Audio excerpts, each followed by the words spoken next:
திருவிவிலியத்திலே இசையா எழுதிய புஸ்தகத்திலே 9ஆம் அதிகாரம் 6-7 வசனங்களிலே இவ்வாறாக எழுதப்பட்டிருக்கின்றது. நமக்கு ஒரு குழந்தை தரப்பட்டுள்ளது, ஆட்சி பொறுப்பு அவர் தோள் மேல் இருக்கும். அவர் திருப்பெயரோ வியர்த்திற்கு ஆலோசகர், வலிமை மிகு இறைவன், என்றும் உள்ள தந்தை, அமைதியின் அரசர் என அழைக்கப்படும். தாவீதின் அரியணையில் அமர்ந்து தாவீதின் அரசை நிலைநாட்டுவார். அன்புமிக்க சகோதர சகோதரிகளே,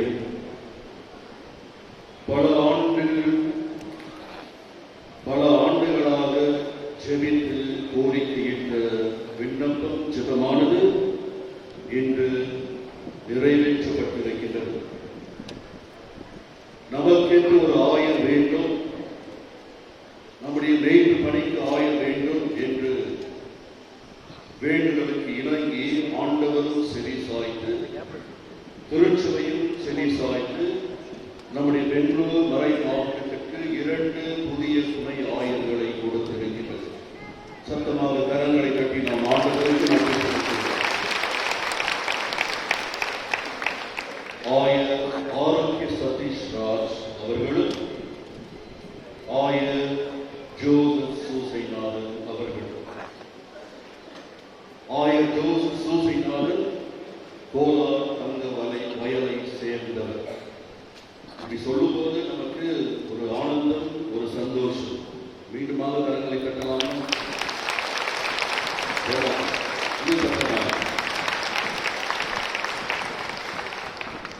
கோலார் தங்க வயலுக்கு பெருமை சேர்த்த தங்க மகனே வருக.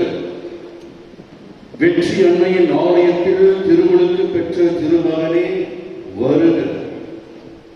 பாத்திமா அன்னையின் சுரூபத்தை கையில் ஏந்தி மறை மாவட்டம் முழுவதும் உலா வந்த தெய்வ மகனே வருக.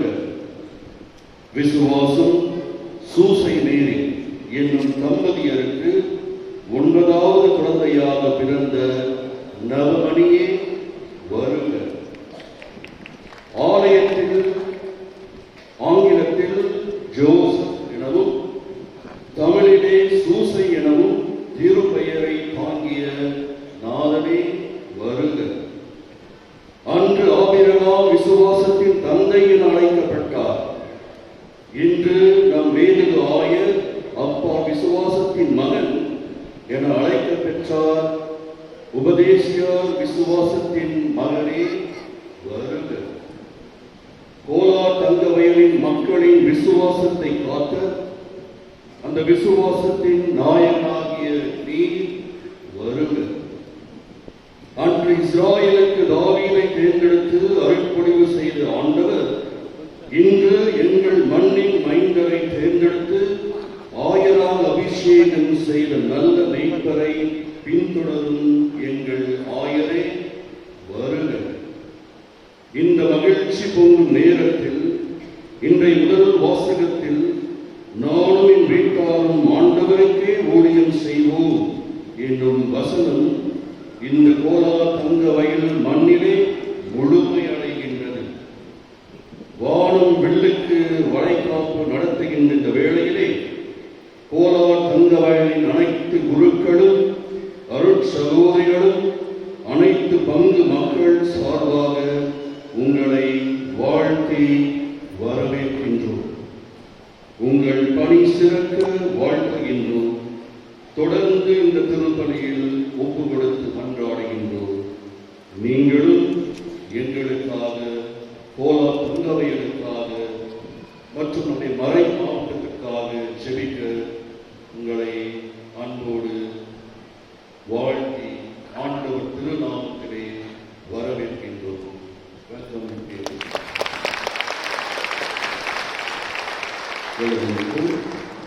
கோலார் தங்க வயலின் அனைத்து பங்கு தந்தையர்கள் தயவு செய்து இந்த தந்தையர்கள் மேனேஜர் பேசலாம்.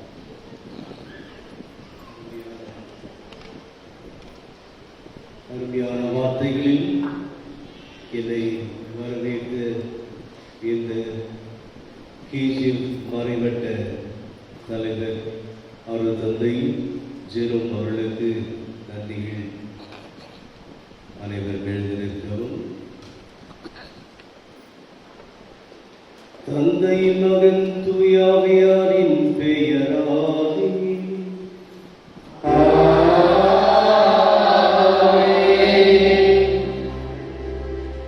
நம் ஆண்டவராகிய இயேசு கிறிஸ்துவின் அருளும் கடவுளின் அன்பும் தூயாவியாரின் நட்புறவும் உங்கள் அனைவரோடும் இருப்பதாக.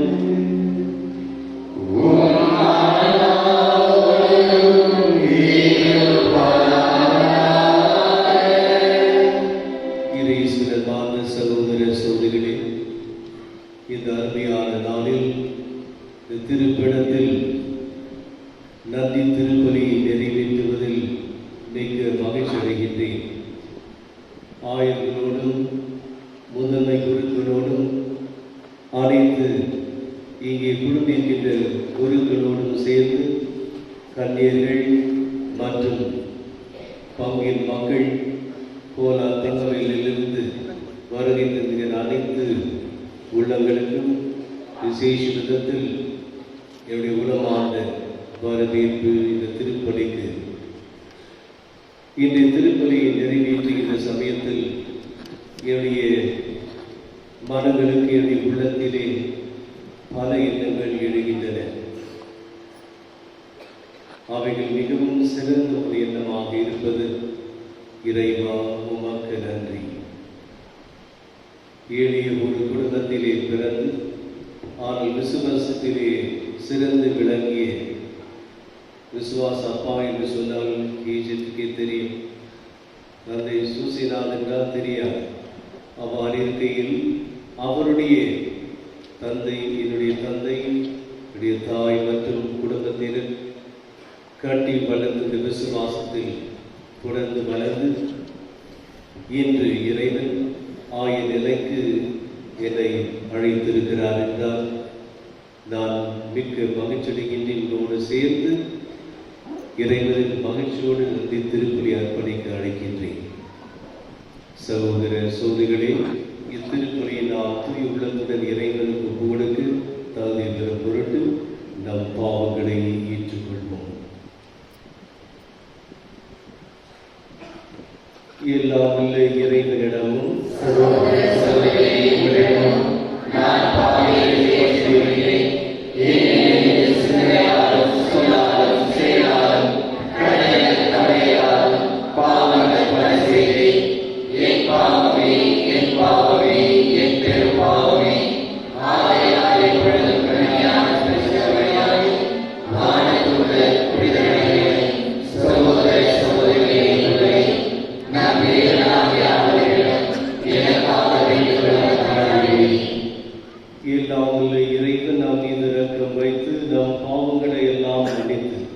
நம்மை நிறைவாழ்வு கழைத்து செல்வதாக.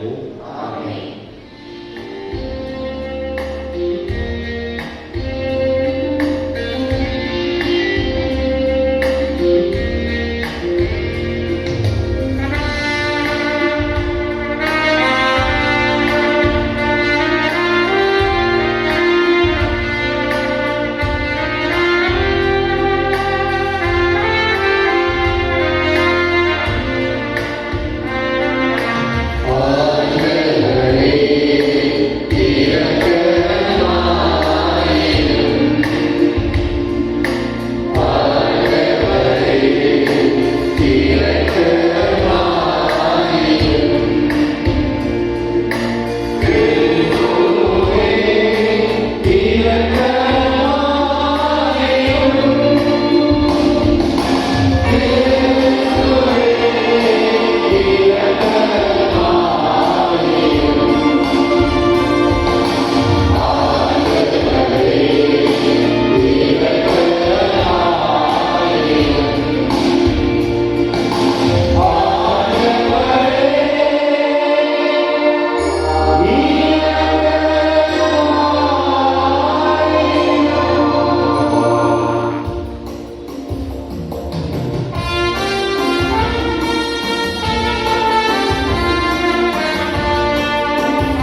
மன்றாடுவோமாக.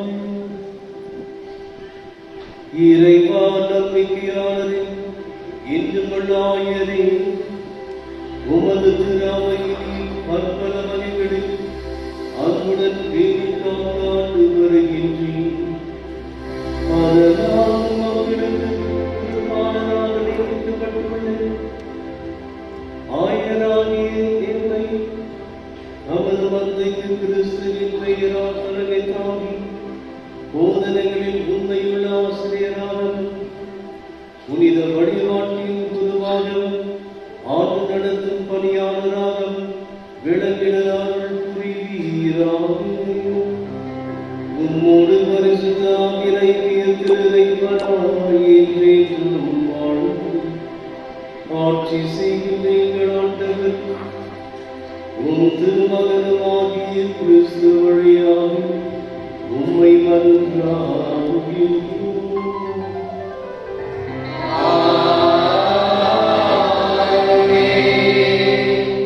அனைவரும் அப்படியே நிற்போம். இறை வார்த்தைக்கு ஆராதனை.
யோசுவா நூலிலிருந்து வாசகம்.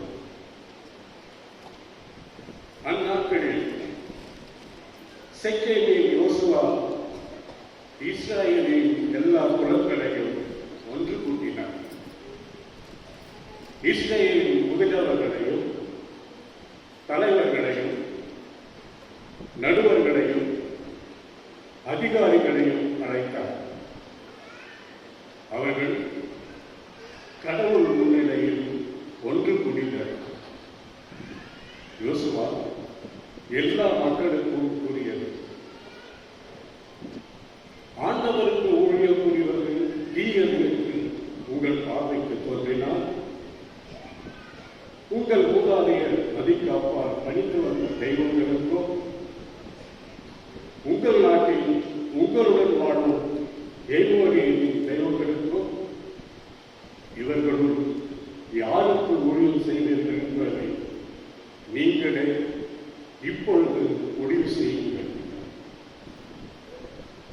ஆனால் நானும் என் வீட்டாரும் ஆண்டவருக்கே ஊழியம் புரிவோம்.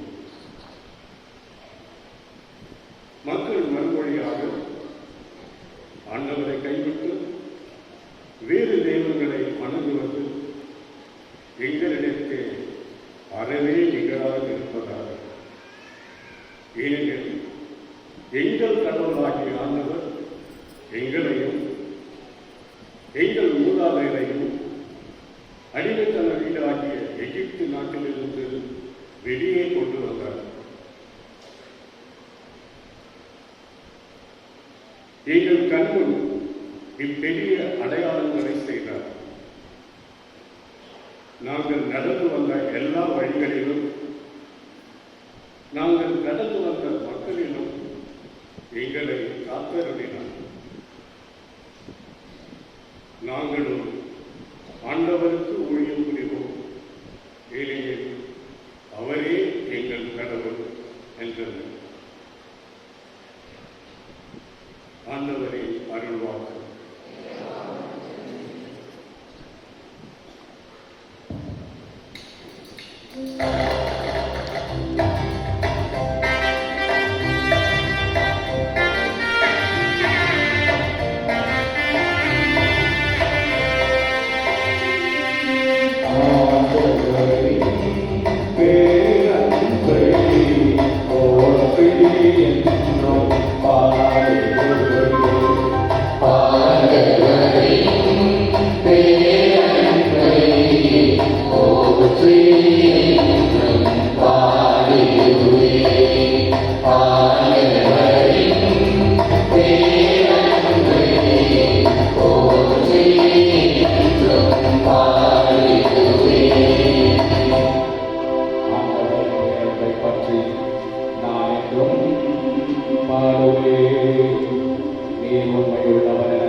Oh,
it applies to Christ and the church. Be subject to one another out of reverence for Christ. Wives, be subject to your husbands as to the Lord. For the husband is the head of the wife, as the church is the head of the church, his body, and is himself its Savior. As the church is the subject to the Christ, so let wives also to be subject in everything to their husbands. Husbands, love your wife as Christ loved you, the church, and gave himself up for her, that he might sanctify her, having cleansed her by the washing of water with the word, that he might present the church to himself in splendor, without spot or wrinkle or any such thing, that she might be holy and without blemish. Even so, husbands should love their wives as their own bodies. He who loves himself, loves himself. For no man ever hates his own flesh, but nourishes and cherishes it, as Christ does the church, because we are members of his body. For this reason, a man shall leave his father and mother, and be joined to his wife, and the two shall become one. This is a great mystery, and I mean in reference to reference to Christ and the church. The word of the Lord.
யோவான் எழுதிய நற்செய்தி பிரிவு 6 இறைத்திரு வார்த்தைகள் 60 முதல் 69 முடிய.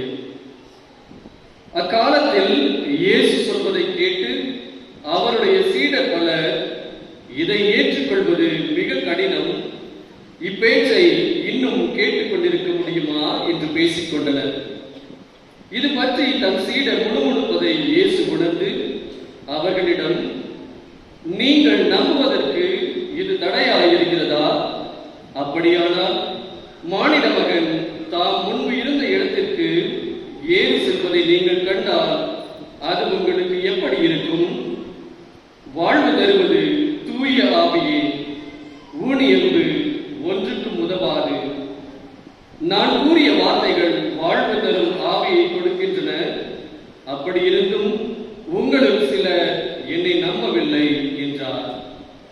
நம்பாதோர் யார் யார் என்பதும் தம்மை காட்டிக் கொடுக்க இருப்பவன் யார் என்பதும் இயேசுவிற்கு தொடக்கத்திலிருந்தே தெரிந்திருந்தது. மேலும் அவர், இதன் காரணமாகத்தான் என் தந்தை அருள் கூர்ந்தாலன்றி யாரும் என்னிடம் வர இயலாது என்று உங்களுக்கு கூறினேன் என்றார்.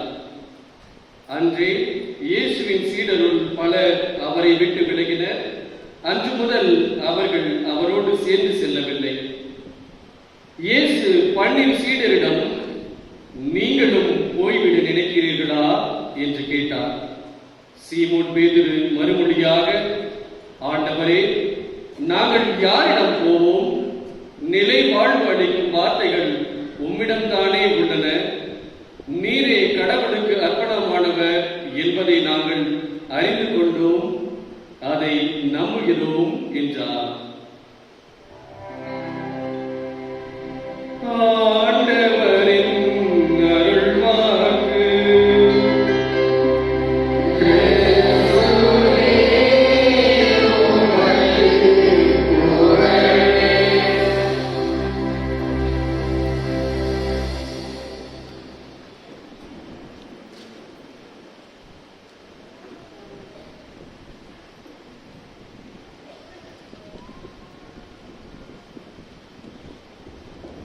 தைரியம் கொடுத்து எழுந்து நிற்கவும்.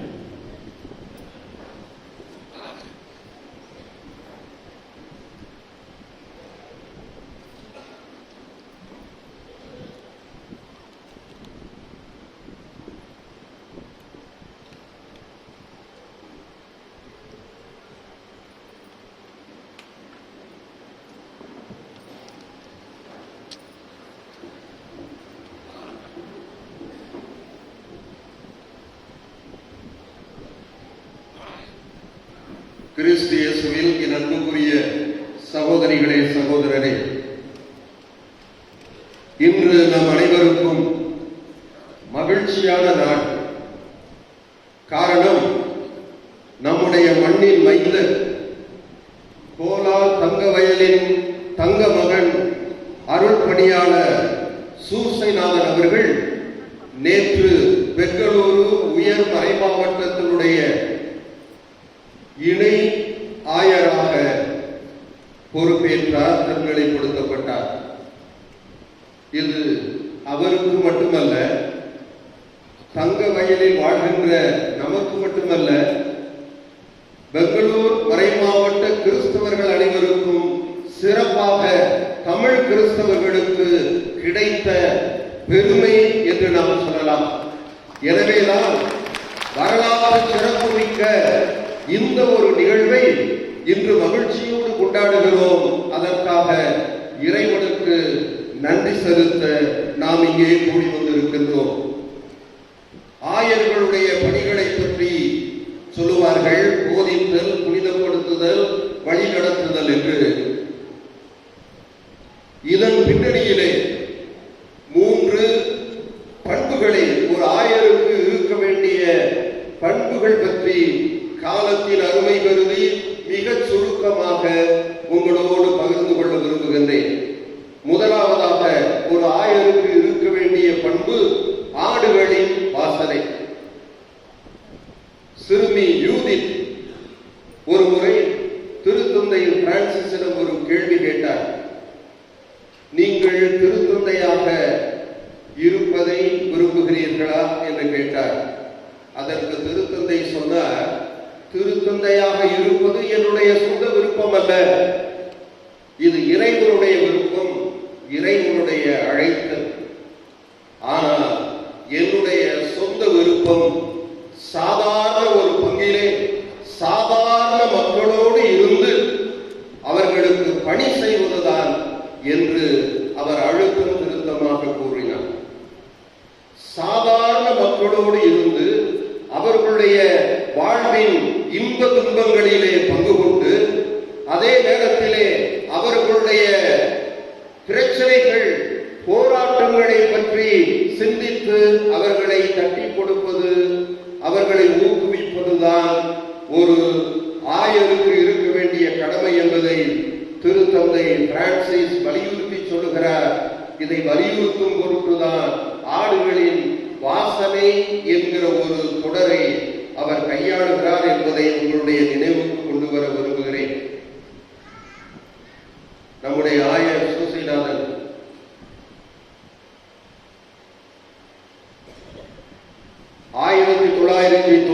ஆண்டு அவர் குருவாக திருநிலைப்படுத்தப்பட்டார். அன்றிலிருந்து இன்று வரை கடந்த 34 ஆண்டுகளாக அவர் பங்குகளில் தான் பணி செய்திருக்கிறாரே தவிர நிறுவனங்களில் பணி செய்தது கிடையாது. இது இவருக்கே இருக்கிற ஒரு தனி சிறப்பு. இந்த பண்பு நிச்சயமாக உடைய ஆயர் பணிக்கு கை கொடுக்கும் என நான் நம்புகிறேன். இரண்டாவதாக இறை அனுபவம் பெற்றிருக்க வேண்டும். இறை அனுபவத்திலே அவர் தோய்ந்திருக்க வேண்டும் ஒரு ஆயர். அந்த யூதித் சிறுமிக்கு பதில் சொன்ன திருத்தந்தை, மக்களோடு இருக்க விரும்புகிறேன் என்று சொன்ன பதில் தந்தை, மக்களோடு இருக்க முடியாத நேரங்களில் நான் கடவுளோடு இருக்கிறேன், இயேசுவோடு இருக்கிறேன், அந்த இயேசுவிடம் மக்களை பற்றி பேசுகிறேன், மக்களுடைய பிரச்சனைகளுக்காக நான் பரிந்துரை செய்கிறேன் என்று கூறினார். இறைவாக்கினரை பற்றி பேசுகின்ற பொழுது ஒரு இறைவாக்கினர் கடவுள் சார்பாக மக்களிடம் பேசுபவர் என்ற ஒரு செய்தியைத்தான் நாம் உள்வாங்கிக் கொண்டிருக்கிறோம். ஆனால் அதே நேரத்தில் இறைவாக்கினர் என்பவர் மக்கள் சார்பாக கடவுளிடம் பேசக்கூடியவராக இருக்க வேண்டும். சிறப்பாக நாம் இறைவாக்கினர்கள் வாழ்விலே இதை பார்த்திருக்கிறோம். மோசே எவ்வாறு அந்த மக்களுக்காக பரிந்து பேசினார். மீண்டும் மீண்டும் அவர்கள் பாவத்தில் விழுந்தாலும் இவர்களை மன்னித்து ஏற்றுக்கொள்ளும், இல்லை என்றால் என்னுடைய பெயரை வாழ்வின் நூலிலிருந்தே எடுத்துவிடும் என்று சொன்னார். அதே போலதான் எரேமியா போன்றோர் மக்களுக்காக பரிந்து பேசியிருக்கின்றார்கள். மக்களுடைய வாழ்க்கை பிரச்சனைகளை இறைவனிடம் எடுத்து சென்றிருக்கின்றார்கள். இதைத்தான் இறை அனுபவம் அல்லது ஜெபம் அனுபவம் என்று சொல்லலாம். ஆயருடைய விருது வாக்கு உங்களுக்கு நன்றாக தெரியும். அமைதியில் நாமே இறைவன் என உணர்ந்து கொள்ளுங்கள். அமைதியில், சப்தம் நிறைந்த இந்த உலகிலே நாம் என்ன செய்ய வேண்டும்? அமைதியை உருவாக்கி கொள்ள வேண்டும். அமைதியான இடம் எங்கேயும் இல்லை, நாம் தான் நமக்குள்ளே உருவாக்கி கொள்ள வேண்டும். அமைதியில் நாமே இறைவன் என உணர்ந்து கொள்ளுங்கள் என்ற திருப்பாடல் 46வது பாடலில் இருந்து அவர் தம்முடைய ஆயரின் விருது வாக்கை எடுத்திருக்கிறார். ஆனால் ஆயரானவுடன் இந்த விருது வாக்கை எடுத்தார் என்று சொல்வதற்கில்லை. காரணம், இந்த விருது வாக்குதான் அவருடைய குருத்துவ வாழ்வு முழுவதும் அவரை வழிநடத்தி இருக்கிறது, வழிகாட்டும் ஒளிவிளக்காக விளங்கி இருக்கிறது என்பதை நாம் பார்க்க வேண்டும். நம்முடைய ஆண்டவர் இயேசு கிறிஸ்துவுடைய வாழ்விலே பார்க்கிறோம். பகல் முழுவதும் அவர் பல்வேறு பணிகளை செய்தார், நற்செய்தி அறிவித்தார், நோயாளிகளை குணமாக்கினார். இரவில் என்ன செய்தார்? சிறிது நேரம் தூங்கி இருக்கலாம். மலைகளுக்கு சென்றார், தனிமையான இடங்களுக்கு சென்றார், இறைவனோடு ஒன்றித்திருந்தார். அதன் மூலம் தம்முடைய பணிக்கு வேண்டிய சக்திகளை எல்லாம் அவரிடமிருந்து பெற்றார் என்பதை பார்க்கிறோம். நமக்கு நம்முடைய வாழ்க்கை அனுபவத்திலிருந்தே தெரியும்.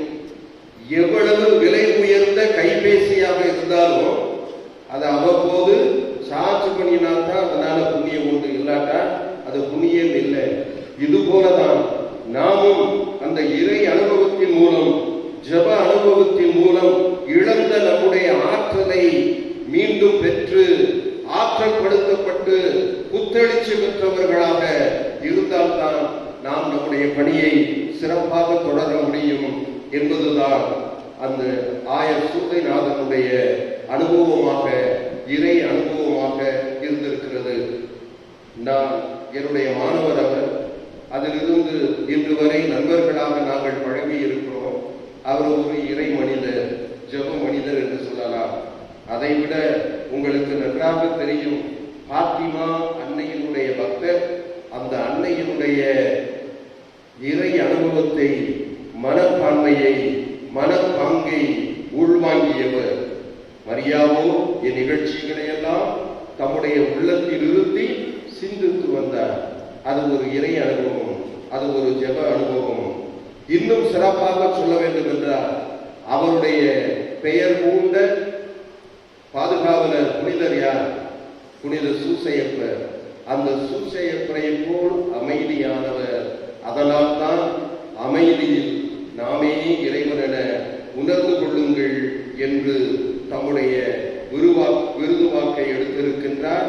நிச்சயமாக தமக்காக மட்டுமல்ல, தம்முடைய பணி சிறக்க வேண்டும் என்பதற்காக மட்டுமல்ல, தம்மிடம் ஒப்படைக்கப்பட்ட மக்களுக்காகவும் அவர் ஜெபிப்பார், பரிந்து பேசுவார்.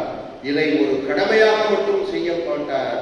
தம்மீது தம்முடைய ஒரு இயல்பான ஒன்றாக அதை சிறப்பாக செய்வதனால் நிச்சயமாக அவருடைய ஆய பணியானது மிக மிக சிறப்பாக இருக்கும், மக்களுக்கு பயனுள்ளதாக இருக்கும் என்று நான் கருதுகிறேன். மூன்றாவதாக ஒப்புரவாக்குதல் என்னும் பண்பு. சிறப்பாக நம்முடைய மறைமாவட்டத்திலே வாழ்கின்ற கிறிஸ்தவர்களுக்கு இது மிக மிக அவசியமானது என்பதை நான் இந்த நேரத்திலே வலியுறுத்தி சொல்ல விரும்புகிறேன். இயேசுடைய காலத்தில் மட்டுமல்ல, தொடக்க கால திருச்சபையிலும் யூதர் வேற்றினத்தாரிடையே பகைமை உணர்வு இருந்தது.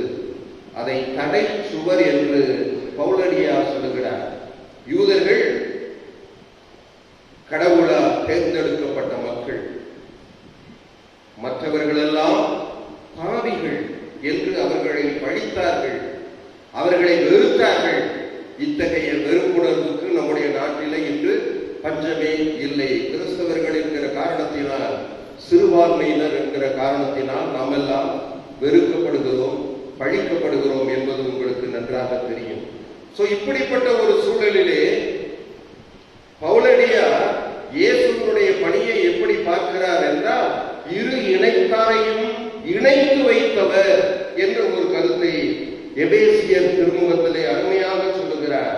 ஒரு காலத்தில் துறையில் இருந்த நீங்கள், அதாவது யூத புறவினத்தார், அவரை பற்றி பேசுகின்ற பொழுது, இப்பொழுது இயேசு கிறிஸ்துவோடு இணைந்து அவரது இரத்தத்தின் மூலம் அருகில் கொண்டு வரப்பட்டிருக்கிறீர்கள்.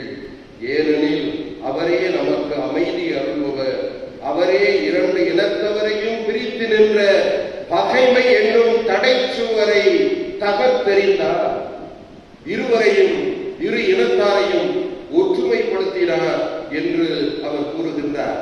கிறிஸ்தவர்கள் இப்படி இருக்க வேண்டும், வேறுபாடு காட்டாமல் இருக்க வேண்டும், சகோதர சகோதரிகளாக வாழ வேண்டும். ஆனால் இன்றைய யதார்த்தம் என்ன? எத்தனையோ பிரிவினைகள், எத்தனையோ பிளவுகள் இருக்கின்றன. அதில் குறிப்பாக சொல்ல போனால், நமக்கிடையே இனவரி, ஜாதி வரி, இன்னும் குறிப்பாக சொல்ல போனால் மொழி வரி. கடந்த கால அனுபவங்களை எல்லாம் நாம் மீண்டும் நினைவுபடுத்தி உங்களுடைய காயங்களை புதுப்பிக்க விரும்பவில்லை. அக்காயங்கள், உடல் மன காயங்கள் இன்னும் ஆறாமலே இருக்கின்றன. இப்படிப்பட்ட சூழலிலே ஒரு ஆயர் என்ன செய்ய வேண்டும் என்பதை திருத்தந்தை அவர்களே சிறப்பாக சொல்லுகின்றார்கள். ஆயர்களுக்கு இன்று அவசியமானது என்னவென்றால், மக்களின் காயங்களை குணமாக்கி அவர்களின் இதயங்களை அன்பின் கதகதப்பால் நிரப்புவதாகும்.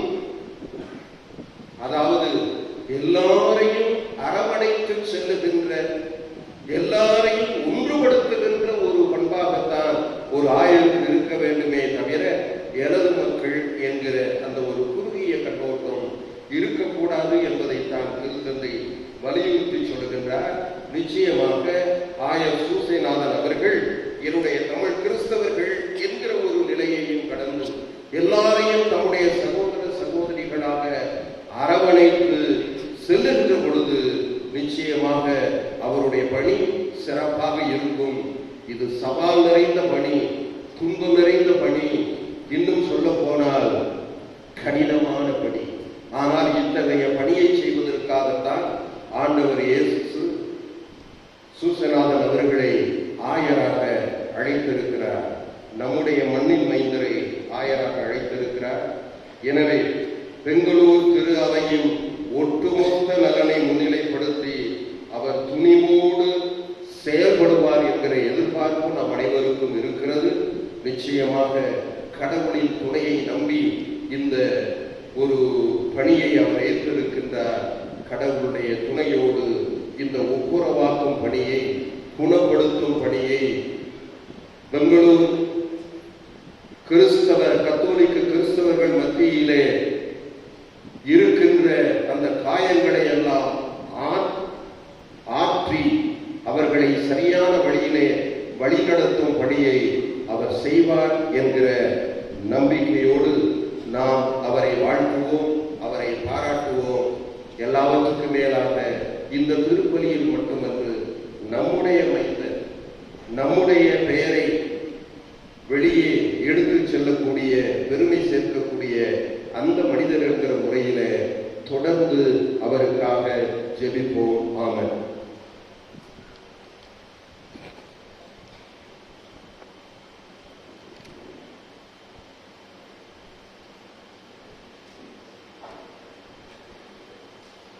எழுதிட்டு நம்பிக்கையை அறிவிப்போம். விண்ணகத்தையும் மண்ணகத்தையும் படைத்த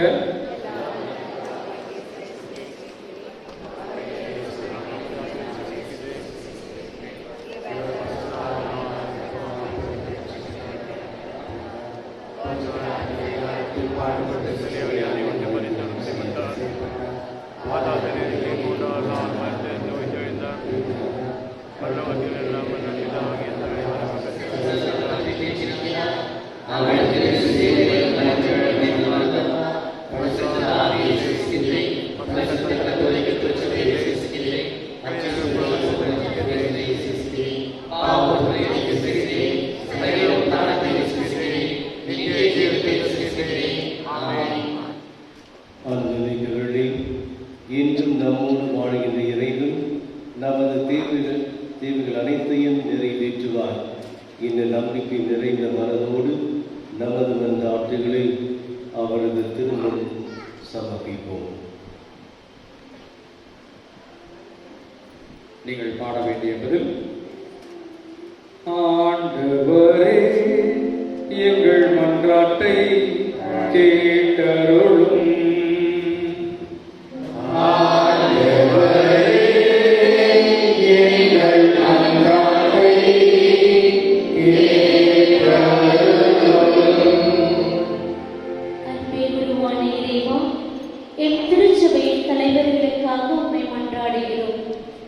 புனித பேதுருவின் வழியில், வெற்றி அன்னையின் வழிகாட்டுதலில் எம் தலைவர்கள் எங்களை அருள் வாழ்வில் நிலைத்து நிற்க, மிகுந்த கனித்தந்து வாழ எங்களுக்கு வழிகாட்ட வேண்டுமென்று இறைவா உம்மை மன்றாடுகின்றோம்.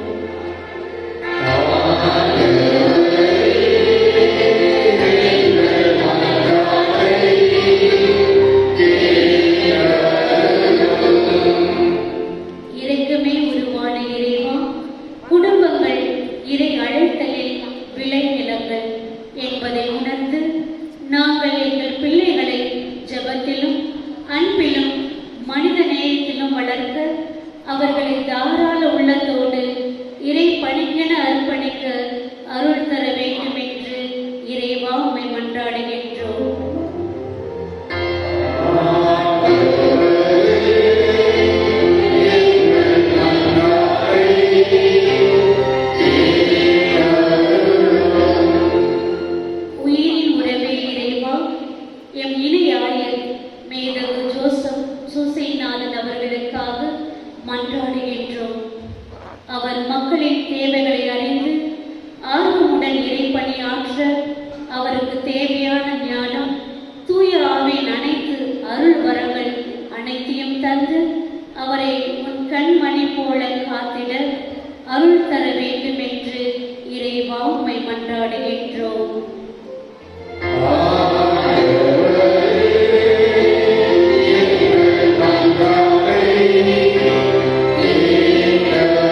எங்கள் பொருளாதார வாழ்வு மேம்பட, அருள் வாழ்வு சிறந்திட நாங்கள் உம்மை மன்றாடுகின்றோம்.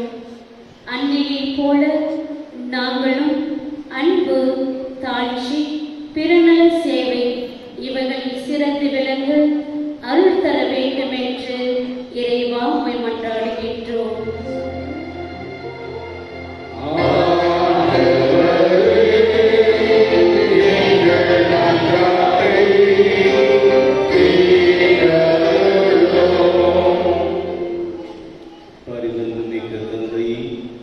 நான் உமது திருமணம் கொண்டு வந்து எங்கள் மன்றாட்டுகளுக்கு கனிவுடன் செவி சாய்த்தருளும். உமது திருமகன் இயேசு காட்டிய வழியில் நாங்கள் எல்லாரும் நடக்க எங்களுக்கு துணை புரியும். ஆண்டவராகிய கிறிஸ்து வழியாக உம்மை மன்றாடுகிறோம். ஆமென்.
Amen.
எல்லாம் உள்ள தந்தையாக இறைவனுக்கு ஏற்றதாகும்படி மன்றாடுங்கள்.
Oh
இக்காணிக்கைகளை தூய்மைப்படுத்த உம்மை வேண்டுகிறோம். இவ்வாறு எங்கள் ஆண்டவர் இயேசு கிறிஸ்துவின் உடலும் இரத்தமுமாக எங்களுக்கு இவை மாறுதலாகும். அவர் பாடுபட உளம் கனிந்து தம்மை கையளித்த போது அப்பத்தை எடுத்து நன்றி செலுத்தி அதை பிட்டு தம் சீடருக்கு அளித்து கூறியதாவது: அனைவரும் இதிலிருந்து பெற்று உண்ணுங்கள்.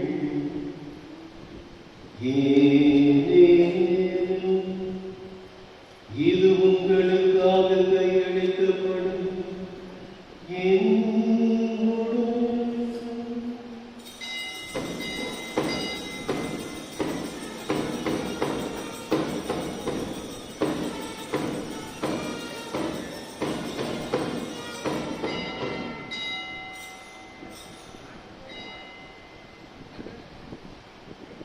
அவனே இரவு விருந்தை அருந்திய பின் கிண்ணத்தையும் எடுத்து மீண்டும் உமக்கு நன்றி கூறி தம் சீடருக்கு அழைத்து அவர் கூறியதாவது: அனைவரும் இதிலிருந்து பெற்று பருகுங்கள்.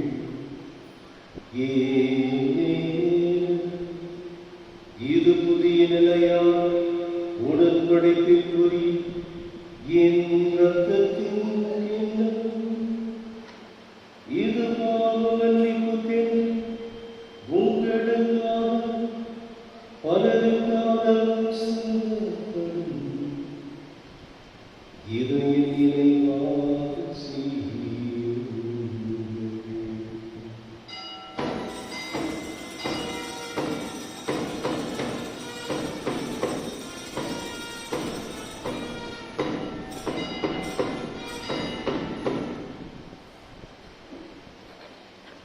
நம்பிக்கையின் மறைபொருள்.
ஆண்டவரே, உலகெங்கும் பரவியிருக்கும் ஒரு திரு அவையை நினைவு கூர்ந்தருளும்.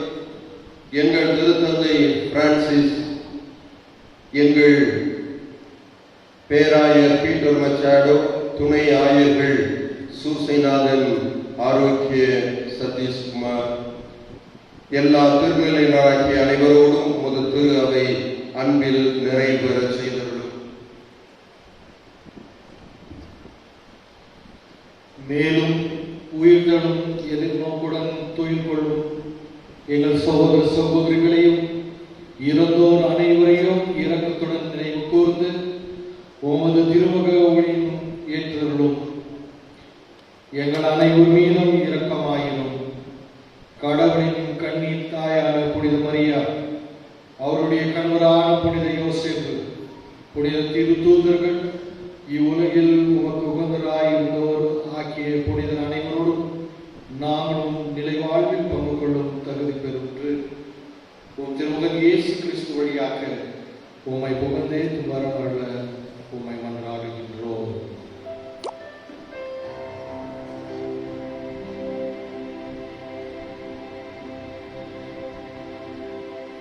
இவர் வழியாக இவரோ இவரோ எல்லாம் இறைவனாகிய தந்தையே, தூய ஆவியாரின் ஒன்றிப்பில் எல்லா ஆட்சியும் என்றென்றும் உமக்கு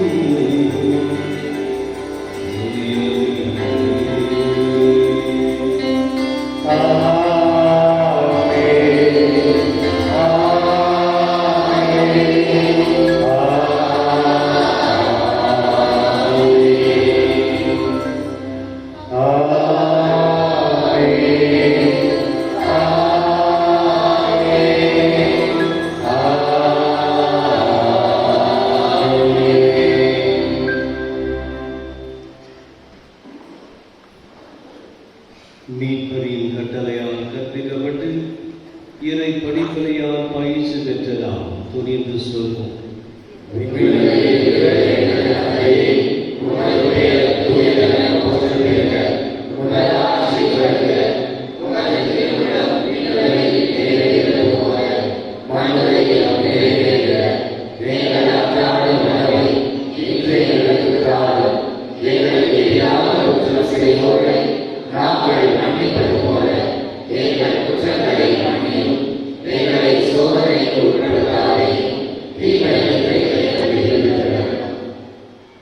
ஆண்டவரே, தீமை அனைத்திலிருந்து எங்களை விடுவித்து எங்கள் வாழ்நாளில் அமைதியை கனிவுடன் அருள உம்மை மன்றாடுகிறோம்.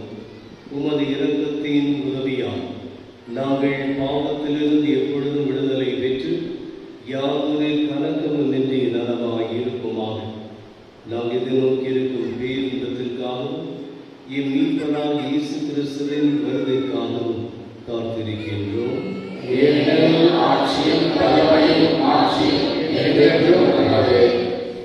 ஆண்டவரே இயேசு கிறிஸ்துவே, அமைதியை உங்களுக்கு விட்டு செல்கிறேன், என் அமைதியை உங்களுக்கு அளிக்கிறேன் என் திருத்தூதருக்கு மொழிகிறேன்.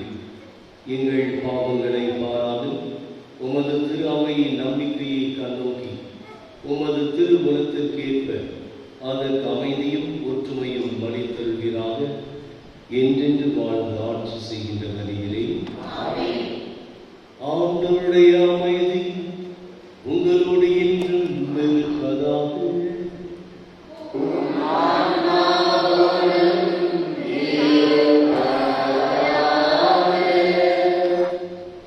ஒருவருக்கொருவர் சமாதானத்தை வைத்துக் கொள்வோம். உலகின் பாவங்களை போக்கும்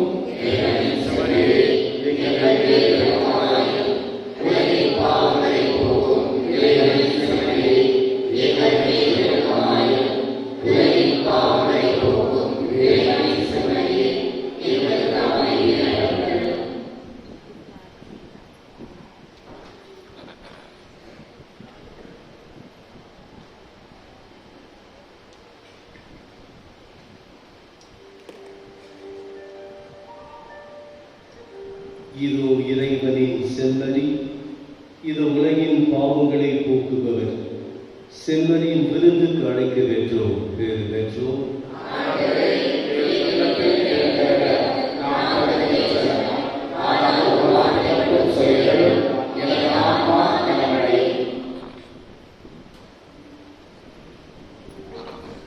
அன்புக்குரியவர்களே, இப்பொழுது வழங்கப்பட இருக்கிற நற்கருணை திருவிருந்தில் நன்கு தயாரித்திருக்கிற கத்தோலிக்க கிறிஸ்தவர்கள் மட்டுமே பங்கு பெற வேண்டும்.